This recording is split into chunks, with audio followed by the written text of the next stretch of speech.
as I was asked by the Sakya Thubten group in Waldkraiburg, it's very little difficult to pronounce. They asked me to give a short Dhamma talk, and I choose the topic Buddhism.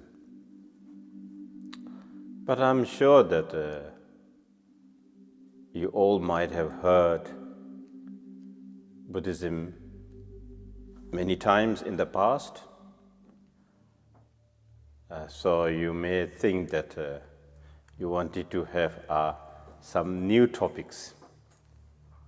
But I think it is very necessary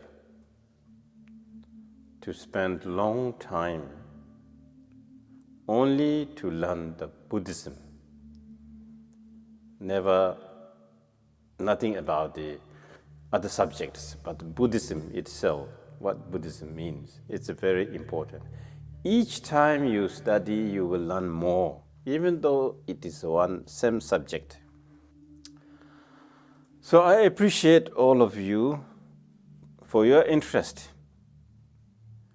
in knowing Buddhism or Buddha Dharma and interest in the practice of Dharma. Buddhism is needed all the time, not only in the past during Buddha's time, not only today's time, not only the future. Buddhism is needed for all three times. Until we finish our suffering or our difficulties, Buddhism is needed. Suffering does not mean something very severe. Suffering could be even you get hungry, that is also suffering.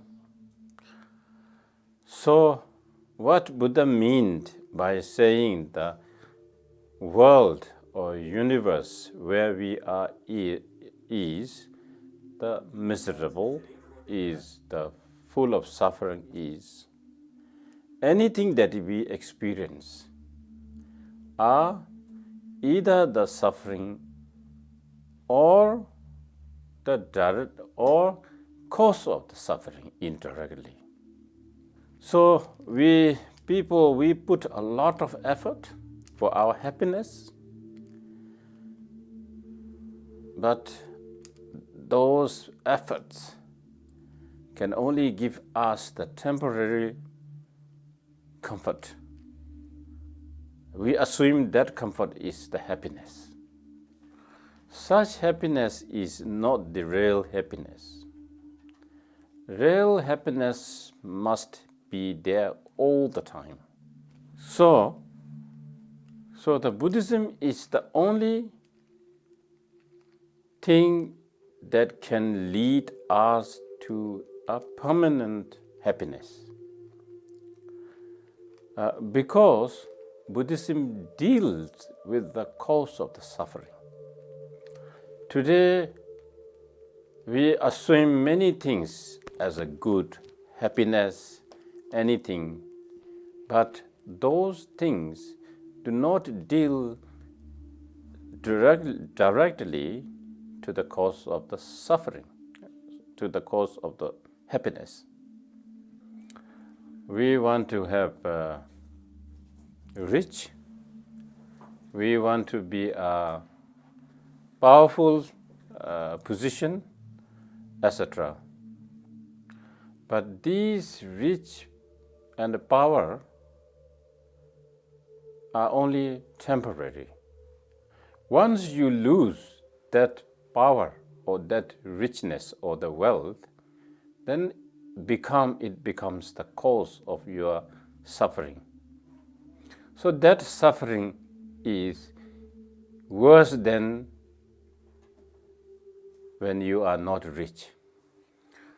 So therefore, Buddhism can cut from the root of the cause of the sufferings. So it is also not easy thing. It is not something very comfortable. We need put effort. So how to cut the root of the suffering is to train our mind. If your mind understands what is happiness and what is suffering, then your mind can choose what is to choose. So, therefore, Buddha has taught 3 vehicles.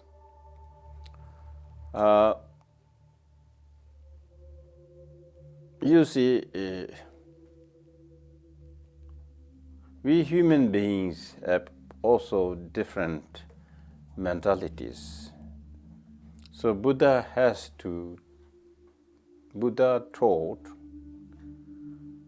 3 different teachings to suit these different mentalities.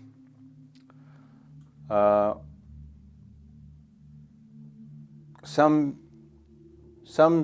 beings or human beings, they just don't want to care about the others' sufferings, but they want to care one's own suffering and wanted to finish one's own suffering, which means wanted to gain self-liberation. So the self-liberation means your motivation of the Dhamma practice is to gain the liberation for yourself. And for that, Buddha gave the Theravada teaching. So through Theravada teaching, you are liberated from the samsaric sufferings, and you are no longer ordinary human beings. But you have not achieved the complete qualities. So in order to achieve the complete quality, then Buddha taught Mahayana teaching. So the Mahayana also, there are 2 different types of the Mahayana, Bodhisattva Yana and Vajrayana. So the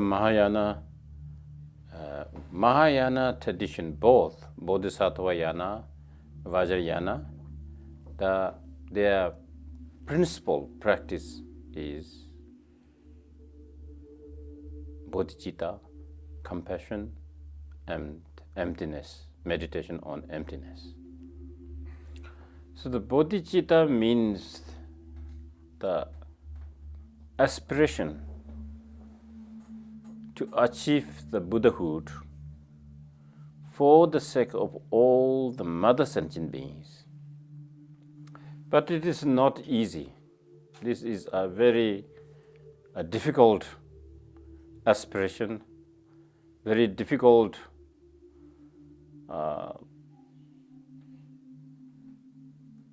mind that we ordinary human beings can have. Because we all human beings always care for our own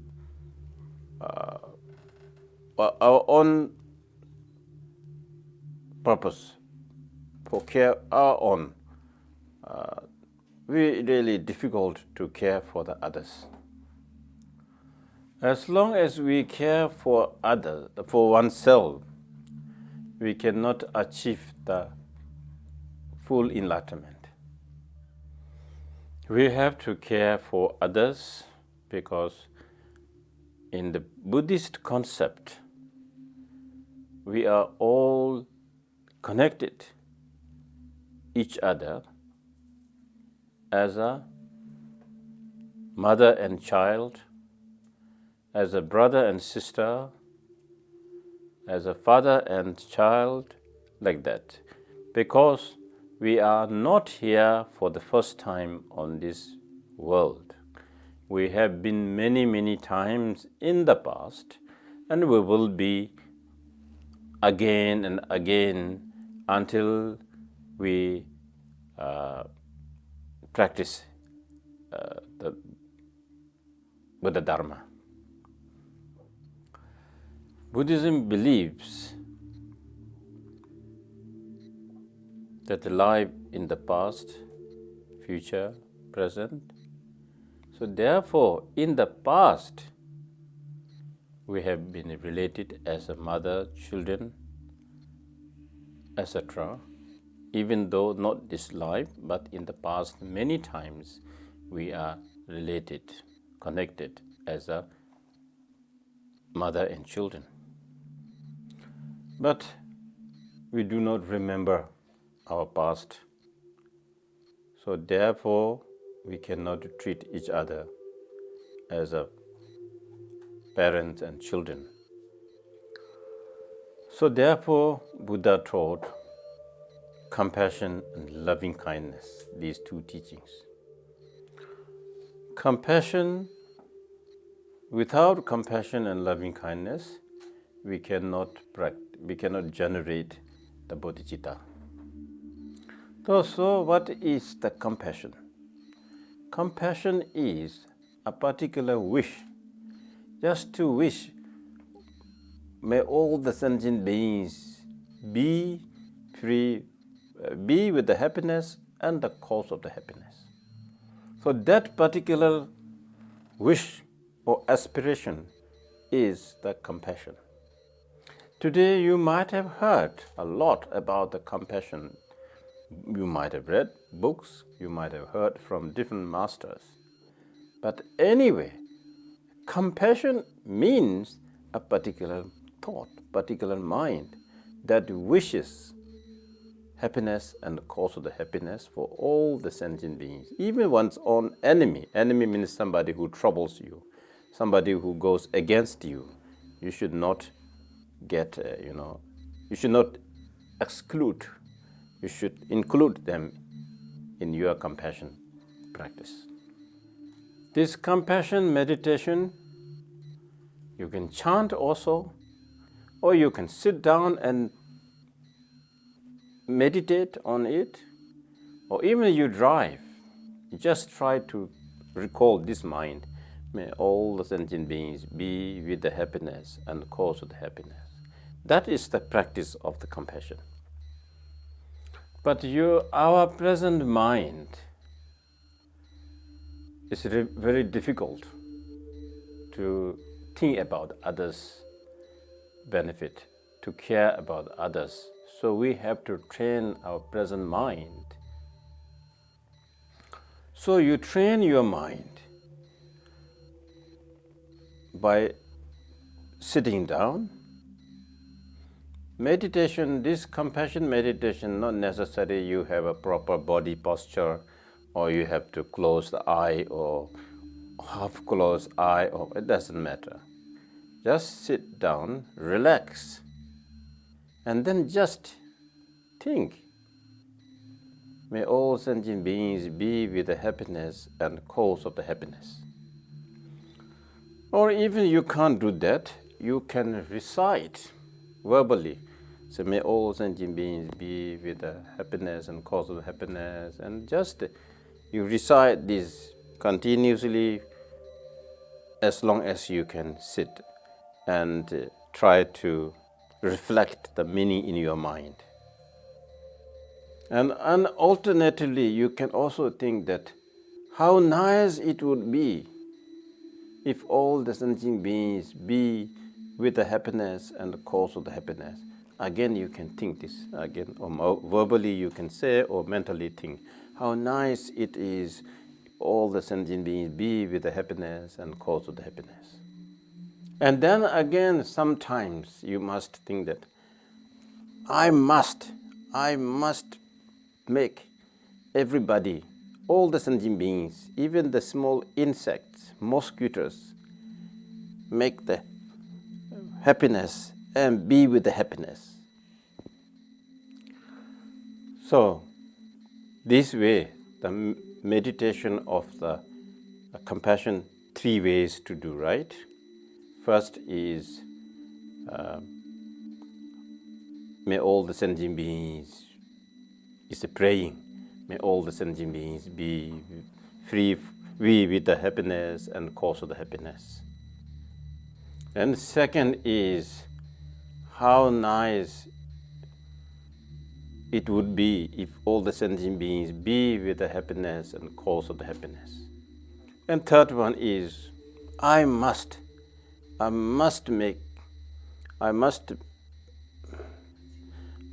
place all the sentient beings on the happiness and the cause of the happiness. So the happiness, you know what happiness means. Happiness has got 2: the temporary happiness, ultimate happiness. So the temporary happiness is, we all know, mind, little bit peace, no worry, and good job, all these things, right? The permanent happiness is the liberation, completely liberation from the samsara. Samsara means suffering. So the liberation. So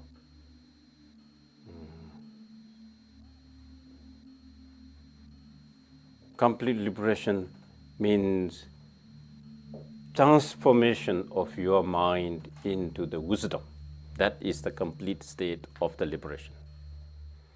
So if you want to try to do meditation, compassion meditation, I will teach you how to do it. You first say refuge prayer 3 times. Then, of course, you sit down. First, you sit down. If you have altar in your room, if you don't have altar, doesn't matter. Any place you find, you can sit down and do the meditation. But if you have altar, and then you should have the incense or lamp or whatever you have. If you don't have, it's also all right. You do the prostrations 3 times, then sit down and say refuge prayer 3 times. And then sit down and relax, which means, relax means give your breathing normal.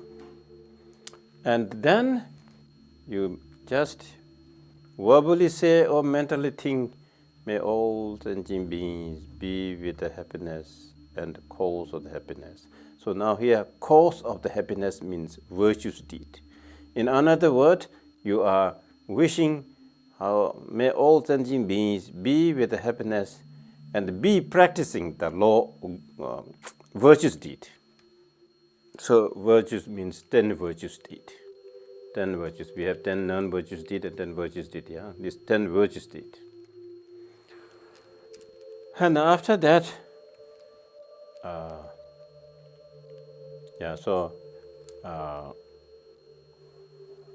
actually you should after sitting down, and then you should generate the bodhicitta. Bodhicitta means I am going to meditate on compassion in order to enlightenment for the sake of all sentient beings. Think this once or twice or 3 times. Then you think that first, may all sentient beings be with the happiness and cause of the happiness, and then sometimes think how nice if all sentient beings be with the happiness and cause of the happiness, and then sometimes you think that I must make all sentient beings be with the happiness and the cause of the happiness. So these 3 things alternatively, but mainly you concentrate more time on the first one. May all sentient beings be with the happiness and cause of the happiness. That is very important. Then others you can do alternatively. So Then finally, when you want to stop or get up, then you dedicate your merit. The dedication or dedicate the merit does not mean that you give that merit to somebody. It actually means to transform your action to be the cause of the Buddhahood. So, dedication is English word. I don't know exactly it can mean what we mean in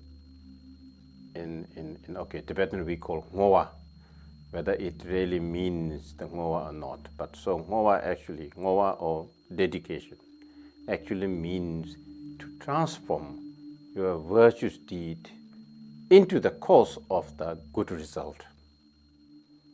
In other words, simply I would say that when you dedicate the merit, it means you are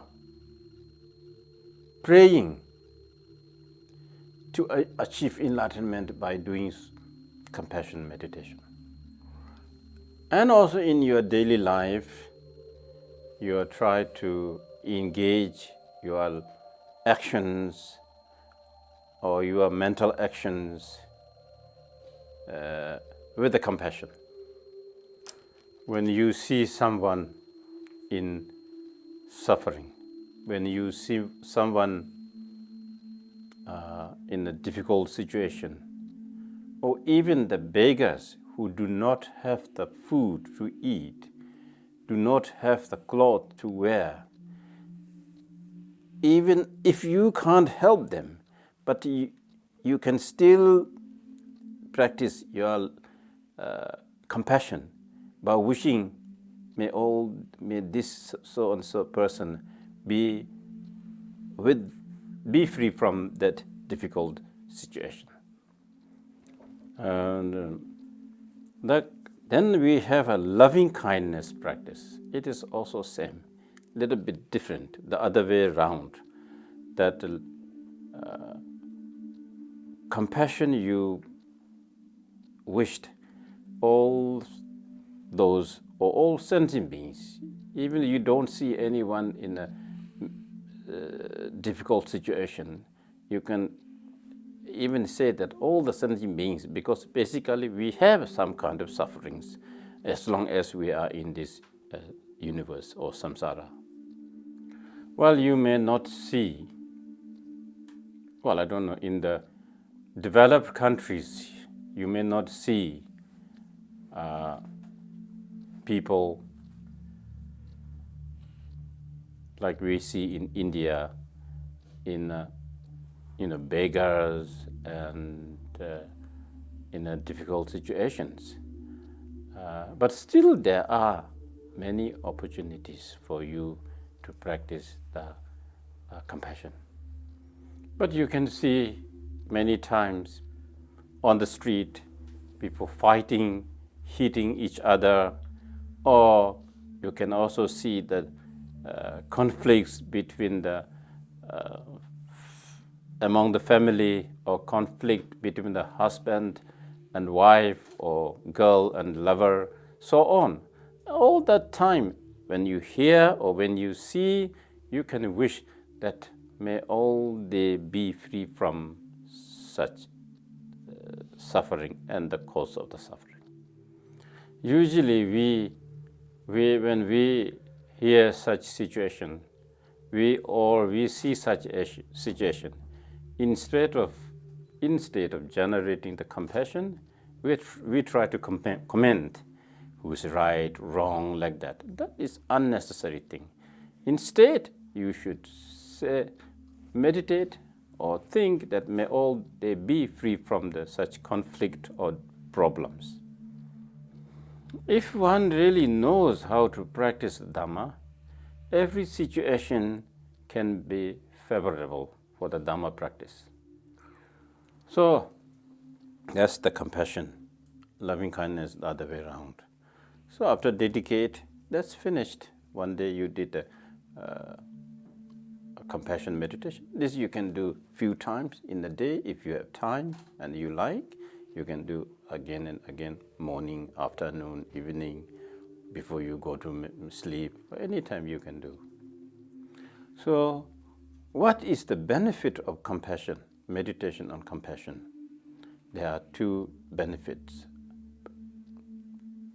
Temporary benefit, ultimate benefit. The ultimate benefit is many of the Buddha's qualities are due to the meditation on compassion and loving kindness. So temporary benefit means in this life, in your compassion, loving kindness are unconditional. Okay, it has to be unconditional. You know, unconditional. Really out of good heart, if you do, you will get a lot of merit. So this practice is known as one of loving kindness, compassion are known as the practice which is the source of infinite merit. So therefore, you get merit, good merit, you have a long life, good health, and you will have a success. Success means your wishes will work. So anyway, when you have this loving kindness meditation, compassion meditation, it will be easier for you to generate the bodhicitta. We have to know this, that we all sentient beings are related in one way or other as a parents, as a children, and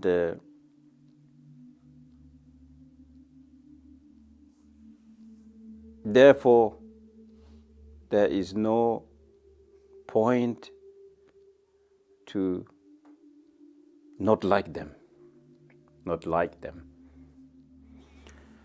Yeah, I forgot one thing to say, that after the dedication of merit, if you want to make this meditation as a Mahayana path, then you must meditate on shunyata, on emptiness.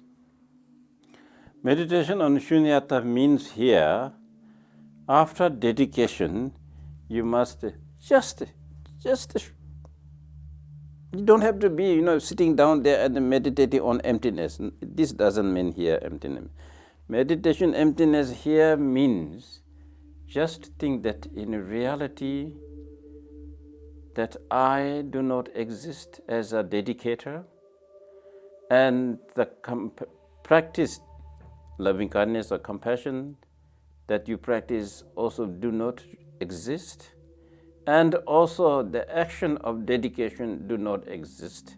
Just think this momently, briefly, then that's it. You don't have to be sitting there not existing. So the purpose of doing this emptiness meditation is that this merit or your compassion meditation cannot be destroyed by other negative actions. Otherwise, after meditation of compassion, then you may have we are still human beings. We have a negative emotions that you might quarrel with somebody. You might also, say bad or must wish bad for others. Then this loving kindness meditation is become ineffective. So if you dedicate, after the dedication, meditate on emptiness, then it is like your merit is in the fixed deposit. So loving kindness and compassion is very important to generate the bodhicitta. And with bodhicitta is wishing a particular wish or aspiration to achieve the enlightenment for the sake of all sentient beings. So then this your practice becomes Mahayana practice. So this is Mahayana practice. Mahayana, as I said, Mahayana, there are Bodhisattva Yana and Vajrayana. So Bodhisattva Yana's practice is compassion, loving kindness, and bodhicitta. And with this compassion, loving kindness, bodhicitta, then engage with the 6 paramitas. Okay, so the Vajrayana, then Vajrayana is, so okay, first I will tell you that Theravada I told you. So Theravada's motivation is self-liberation. So they don't need much compassion, loving kindness, bodhicitta practice, they don't need. Their practice is taking refuge, and their practice is meditation on Four Noble Truths, etc. And then they have some other practices such as meditation on remembrance or something like that. Not much as it is in the Mahayana practice as well as in the Vajrayana practice. So the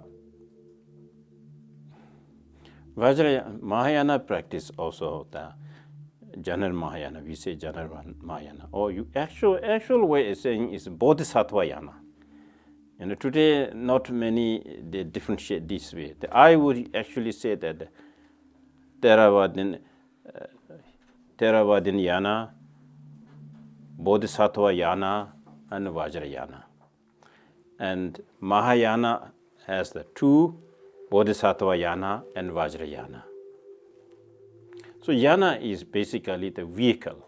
Vehicle means the thing that transfers you from samsara to the nirvana. And Vajrayana is also known as a secret yana. So it must not be public teaching. It must not be open teaching. And the Vajrayana is known as the highest teaching of the Lord Buddha.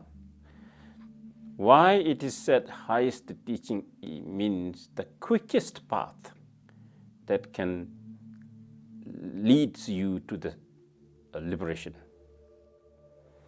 And the Vajrayana is known in Tibetan as there are few names like Dorje Thekpa. I would say the Vajrayana means Vajra means the Dorje and Yana means Thekpa. Dorje Thekpa.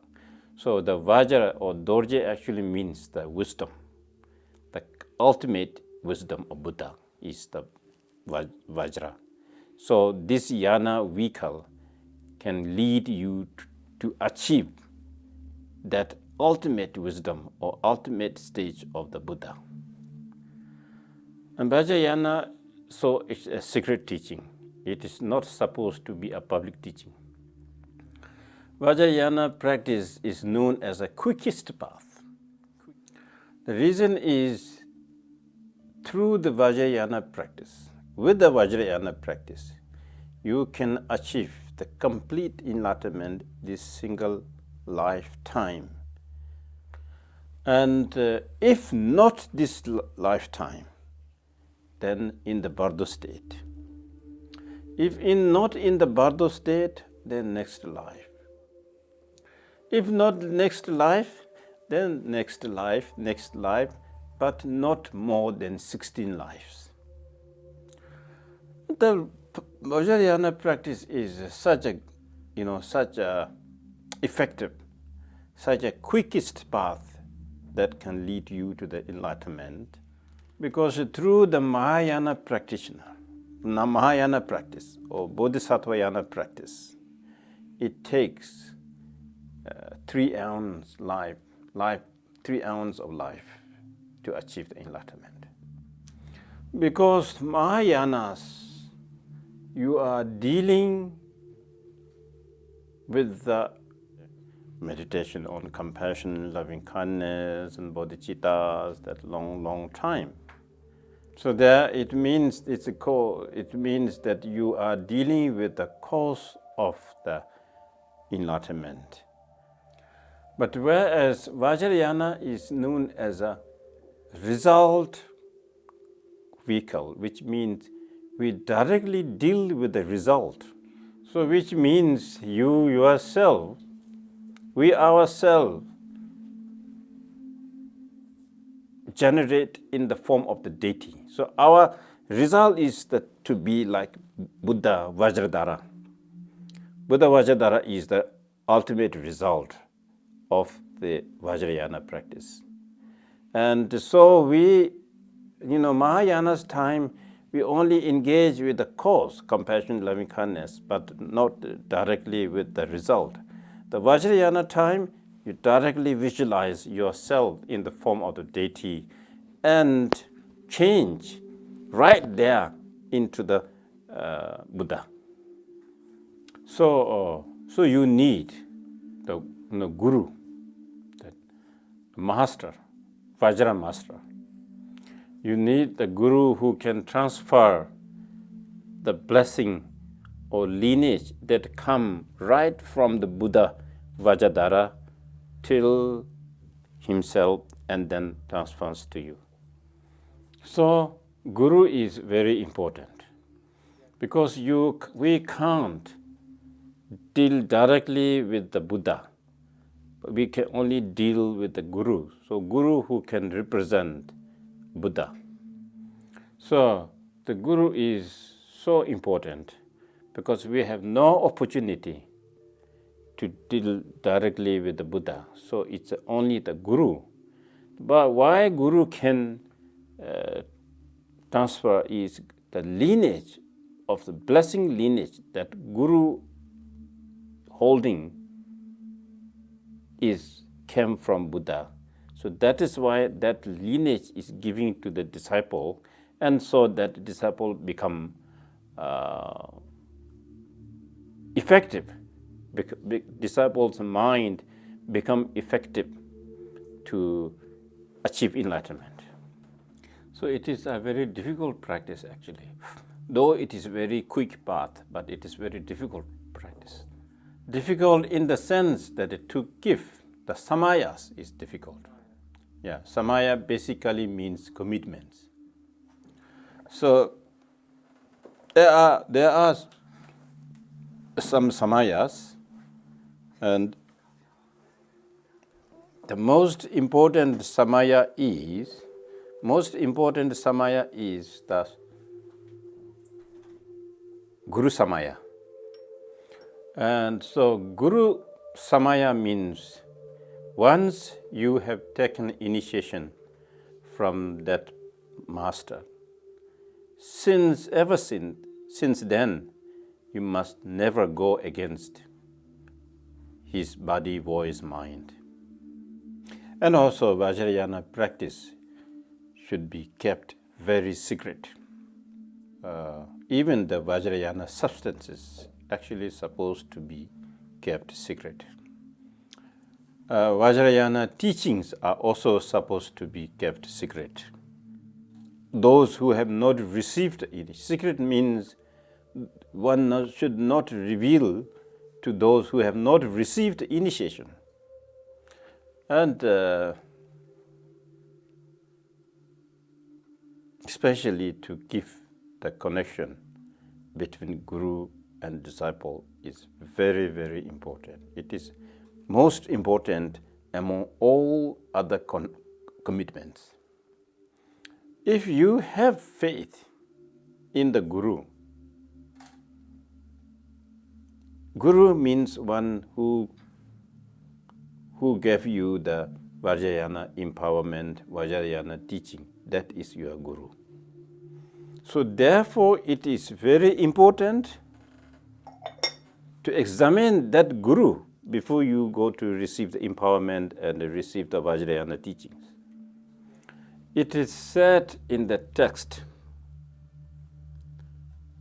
that once you received empowerment or initiation from any master,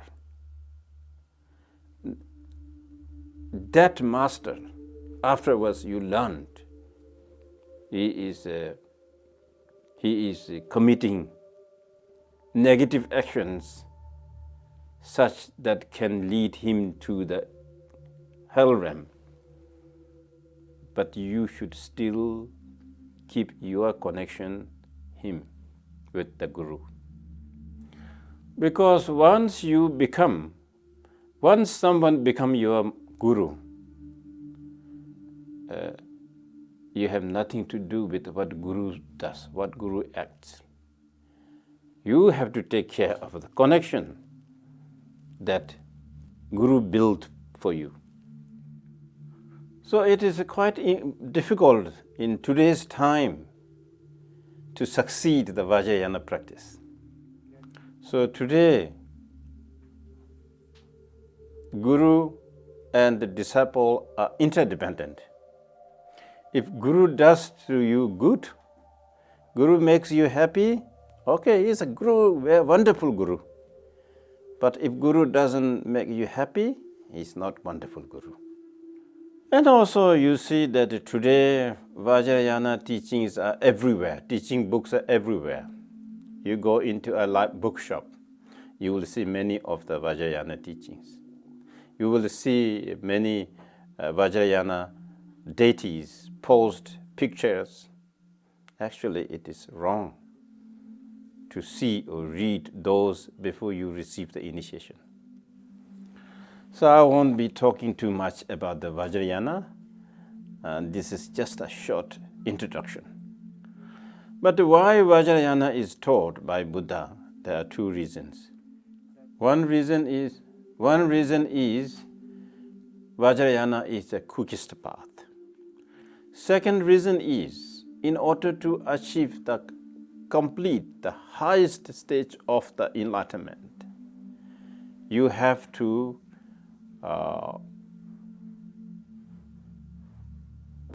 achieve 13 level, not the 11 level. Through the Bodhisattva Yana, you can achieve up to the 13th level, 11th level, but not 12th and 13th level. Actually, it is a 10 and a half level, not 11, but we say 11, but actually it's a 10 and a half level of enlightenment. So I think this much what I could say today, and thank you very much listening to me, and I hope it has benefited a little bit to you all. And I would like to thank the Sakya Thubten group, yes, Hamlet, Dana, Paul, Vina, Valentina, and so on. Okay, see you. All the best. My blessings to all of you. Okay.